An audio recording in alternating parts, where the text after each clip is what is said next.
উপনিবেশ কাকে বলে এবং একটি উপনিবেশের উদাহরণ দাও। যখন কোনো শক্তিশালী রাষ্ট্র তার অর্থনৈতিক ও সামরিক শক্তির জোরে এক বা একাধিক দুর্বল রাষ্ট্রের ওপর নিজেদের আধিপত্য প্রতিষ্ঠা করতে সক্ষম হয়, তখন দুর্বল রাষ্ট্রটিকে শক্তিশালী রাষ্ট্রটির উপনিবেশ বলা হয়। উদাহরণ হিসেবে আমরা বলতে পারি যেরকম ভারতবর্ষ ছিল ব্রিটিশদের উপনিবেশ।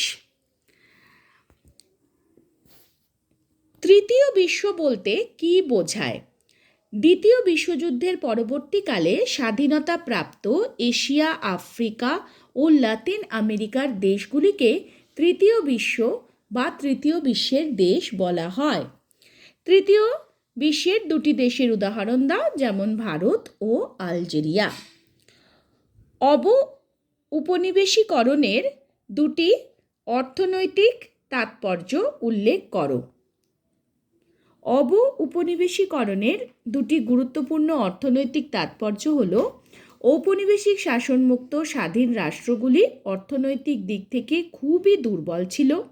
ঔপনিবেশিক শাসন মুক্ত হয়ে স্বাধীনতা লাভ করলেও পূর্বতন বহু উপনিবেশ আবার নয়া উপনিবেশবাদের শিকার হয়। ঔপনিবেশিক শাসন মুক্ত হওয়া যে স্বাধীন রাষ্ট্রগুলো, তারা স্বাধীন হলেও অর্থনৈতিক দিক থেকে তারা খুব দুর্বল ছিল, কারণ তাদের উপর এত শোষণ হয়েছে যে তাদের অর্থনীতি খুব দুর্বল হয়ে পড়েছিল।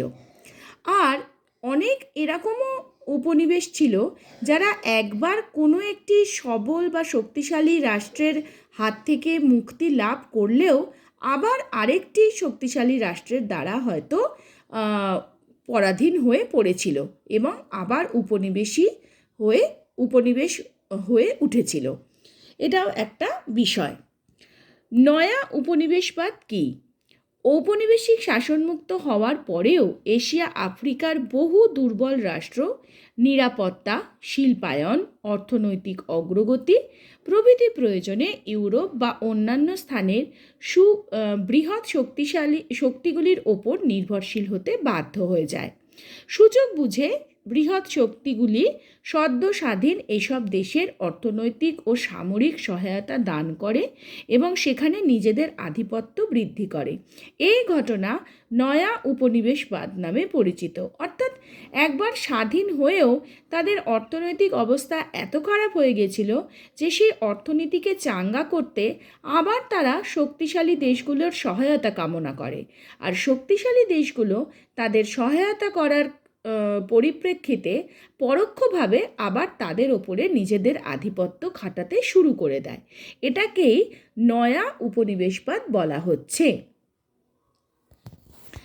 এরপরে যেটা বলবো,